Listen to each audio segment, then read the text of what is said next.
Sir wait.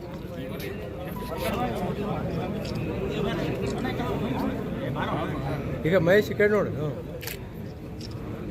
ಎಲ್ಲರೂ ಈ ಕಡೆ. Okay sir.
Bisa.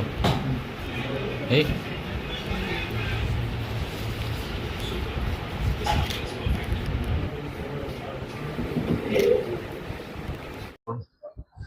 ಆರುನೂರ 4ನೇಯ ಸಾಧ್ವಿ ಹೇಮರೆಡ್ಡಿ ಮಲ್ಲಮ್ಮ ಜಯಂತಿಯ ಶುಭಾಶಯಗಳನ್ನು ಕೋರುತ್ತಾ, ಈ ಒಂದು ಜಯಂತಿ ಆಚರಣೆ ನಮ್ಮ ಸರ್ಕಾರ ವತಿಯಿಂದ ವಿಜೃಂಭಣೆಯಿಂದ ಆಗಬೇಕಾಗಿತ್ತು. ಅನಿವಾರ್ಯ ಕಾರಣದಿಂದ ತಮಗೆಲ್ಲರಿಗೂ ಗೊತ್ತಿರುವ ಹಾಗೆ ಅದು ಸಹಜ ರೀತಿಯಾಗಿ ಪೂಜೆಯನ್ನು ಮಾಡಿ ನಾವು ಬಂದಿದ್ದೀವಿ.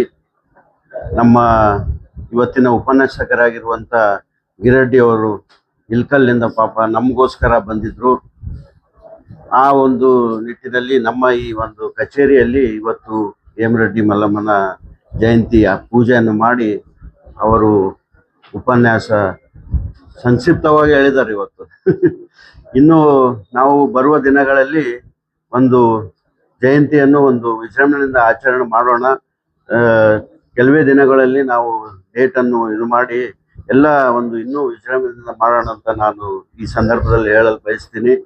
ಇವತ್ತು ನಮಗೆಲ್ಲರೂ ಗೊತ್ತಿದ್ದಾಗೆ ಸವಿಸ್ತಾರವಾಗಿ ಹೇಳಿದ್ದಾರೆ ನಮ್ಮ ಗಿರಡ್ಡಿ ಸರ್ ಅವರು. ಹೇಮರೆಡ್ಡಿ ಮಲ್ಲಮ್ಮನ ಜೀವನ ಹೇಗಿತ್ತು, ಅವರು ಹಾಕಿಕೊಂಡಿರುವ ದಾರಿ, ಅದು ನಿಜವಾಗಲೂ ನಮ್ಮ ಜೀವನದಲ್ಲಿ ನಾವು ಸಾಗಿಸಬೇಕಾದಂಥ ಒಂದು ಸಮಯ ಬಂದಿದೆ. ಬರೀ ಜಯಂತಿ ಆಚರಣೆ ಮಾಡಿ ಬಿಡುವಂಥದ್ದಲ್ಲ. ಇನ್ನು ಅದೇ ರೀತಿಯಾಗಿ ನಾವು ನಮ್ಮ ಜೀವನವನ್ನು ಅದೇ ರೀತಿಯಲ್ಲಿ ಸಾಧಿಸೋಣ. ಇನ್ನೂ ಹೆಚ್ಚಿನ ರೀತಿಯಿಂದ ನಮ್ಮ ಸಮಾಜದ ಸಂಘಟನೆಯನ್ನು ಮಾಡೋಣ. ಇವತ್ತು ಶಶಿಶೇಖರ್ ರೆಡ್ಡಿ ಅವರು ಹೇಳಿದರು, ಇವರು ಹೇಳಿದರು, ಅಕ್ಕವ್ರು ಹೇಳಿದರು.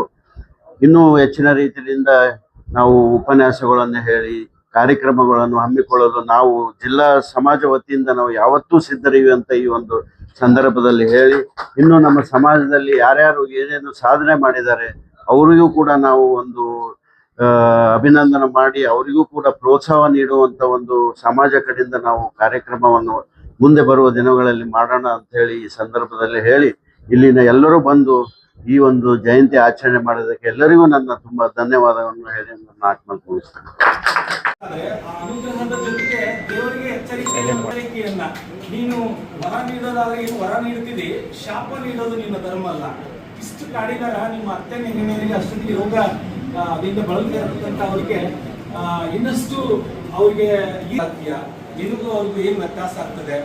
ಆ ವೈರದಿಂದ ವೈರ ಶಾಂತವಾಗುವುದಿಲ್ಲ, ಅವೈರದಿಂದ ವೈರನು ಕೂಡ ಶಾಂತ ಆಗ್ತದೆ. ಅದನ್ನೇ DVG ಅವರು ಹೇಳ್ತಾರೆ, ಎಷ್ಟು ಕಷ್ಟವೋ ಹೊಂದಿಕೆ ಎಂಬುದು 3 ದಿನದ ಈ ಸಂತೆಯಲ್ಲಿ. ಆ ಹೊಂದಿಕೆಯನ್ನ ಹೊಂದಾಣಿಕೆ ಮಾಡ್ಕೊಂಡು ಹೋಗುವ ವರವನ್ನೇ ನೀಡಬೇಕು ಅಂತ ಅಂದಾಗ ಮತ್ತೆ ಅವರು ಎಲ್ಲರಿಗೂ ಕೂಡ ವಿಭೂತಿಯನ್ನು ಕಲಿಸಿ